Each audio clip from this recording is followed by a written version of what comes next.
Julian, just what was working for you today? Just how good did it feel to go out there and put together that kind of performance on the Sunday? It was really good.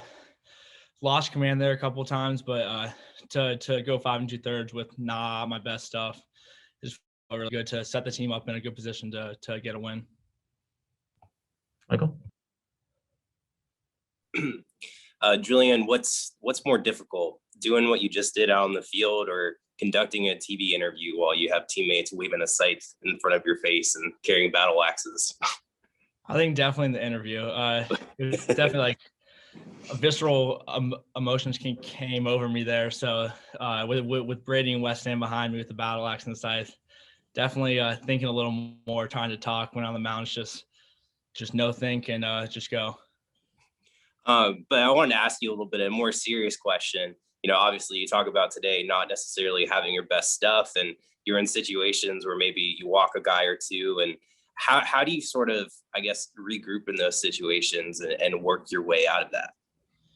For me, it's just trying to take a deep breath, just resetting, just trying to find the arm angle and what was working before. And then just having Burge behind there. So I know, hey, if a runner goes, that he's got my back. And when he threw that guy out there late in the game, he told me, he goes, hey, just don't worry about the runner. If he goes, I got him. So that was huge. Tom? Buzz, 2 questions for you. Just this pitching staff obviously had a great weekend. What can this group be, and what's kind of next for you guys as you get into the season and continue to kind of develop? I think right now we're just having fun out there. I think that's the big main thing. No one's really on edge. Everyone's just having fun. And then to know that, hey, we can only go maybe 4 or 5 innings. We don't have to get to the 6th or 7th with the starting pitcher, and we can let the bullpen take over with guys like Mahoney, Brett, Sanders, just all of them that are long inning guys.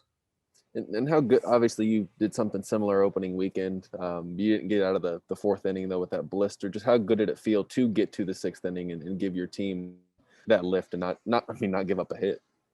It felt really good. Coming out of the bullpen for Clemson, it felt like it's been ages since I started the game. So it was just nice to get out there and go a little deeper, especially going into Texas. Michael? You talk about going into Texas, and I know early on this season, a lot of high scoring games, not a lot of stress necessarily, or as much stress on the mound. How important is it to be able to pitch in a game like today? 1-0 game, low scoring game, to have a little bit more drama out there? Does that help prepare you a little bit more, you think, heading into some of these tougher games in conference play? I think it is. I think especially for the younger guys, I think having those close games puts everyone on edge and kind of makes everyone better, especially with like Jack coming there in the 6th. It just puts them on edge, saying, hey, if you give up a run, it's going to be a tie game. So just huge moments like that are going to build our schedule this year. John? Yeah, I don't believe you've given up any hits this year or last year. Missed the year before that with Tommy John. Do you remember the last hit you gave up in a game? I know. I think the last hit I gave up in a scrimmage was the Seitler. I think that's maybe one of the last ones I've given up. Before that, I couldn't even tell you because I missed my senior year of high school with Tommy John, so it probably would have been summer ball going into senior year. Tom? Julian, 2 questions for you, kind of a little off topic. The first one, just I think there was a moment in the game where you struck out a guy and shot a look into Mercer's dugout. What happened just through that sequence? They like to talk a little over there.